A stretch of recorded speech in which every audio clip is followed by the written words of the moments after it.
Suresh Rathi securities की तरफ से आज बुधवार 27 नवंबर के दिन आप सभी का स्वागत है।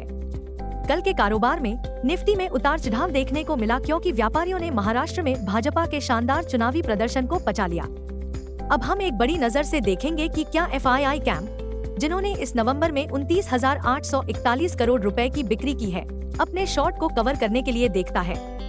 अगर FII शॉर्ट कवरिंग की तलाश में है तो इस बात की पूरी संभावना है कि निफ्टी इस F&O एक्सपायरी गुरुवार 28 नवंबर तक 24,500 अंक से ऊपर आराम से बंद हो जाएगा। चर्चित स्टॉक 1.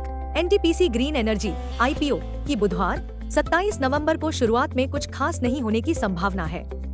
2. अदानी समूह के स्टॉक की कीमतों में कल के कारोबार में कुछ गंभीर बिकवाली देखी गई क्योंकि रेटिंग एजेंसी फिच ने US रिश्वतखोरी के आरोपों के बाद अदानी के कुछ बॉन्ड को नेगेटिव वॉच पर रखा है।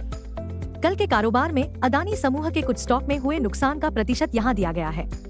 Adani enterprises -4.65%, Adani green -7.41%, ATGL -3.47%, Adani ports -3.14%, AWL 2.45%।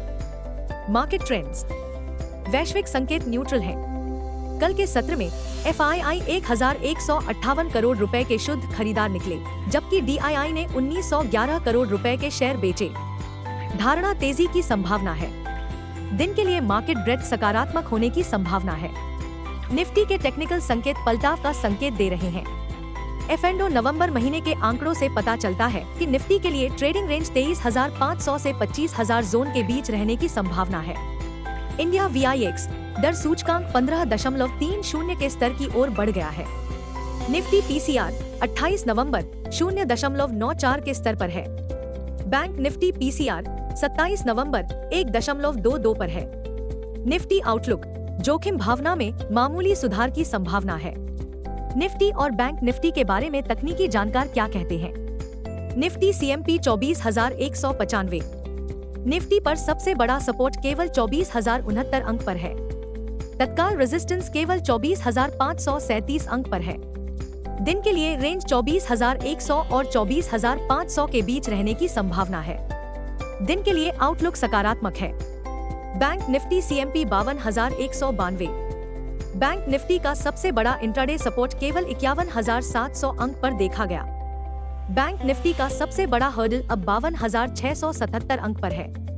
Bank Nifty की दिन की रेंज 51,800 और 52,800 के बीच रहने की संभावना है। दिन के लिए आउटलुक सकारात्मक है। आज सुबह 2 खबरें हैं, एक अच्छी और एक बुरी। सबसे अच्छी खबर, कल के कारोबार में FII ने 1,158 करोड़ रुपए की शुद्ध खरीदारी की। दिलचस्प बात यह है कि FII लगातार 2 दिनों से खरीदारी कर रहे हैं।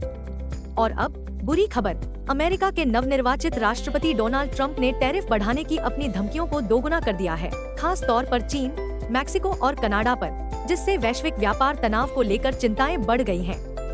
इसलिए निराशावाद मुख्य रूप से हावी है और इस नकारात्मकता के बीच अमेरिकी ट्रेजरी सचिव के रूप में स्कॉट बेसेंट के नामांकन से मिली बढ़त भी फीकी पड़ती दिख रही है।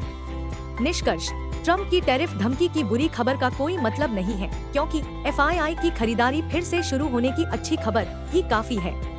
अब वैश्विक मोर्चे पर सभी की निगाहें अब बुधवार 27 नवंबर को आने वाले प्रमुख अमेरिकी इन्फ्लेशन अपडेट पर टिकी होंगी। इस बीच आगे की ओर देखते हुए इस सप्ताह वॉल स्ट्रीट और अमेरिकी बॉन्ड बाजार गुरुवार को थैंक्सगिविंग के लिए बंद रहेंगे और शुक्रवार को जल्दी बंद हो जाएंगे। संक्षेप में, आज के लिए तेजी का समेकन पसंदीदा विषय हो सकता है।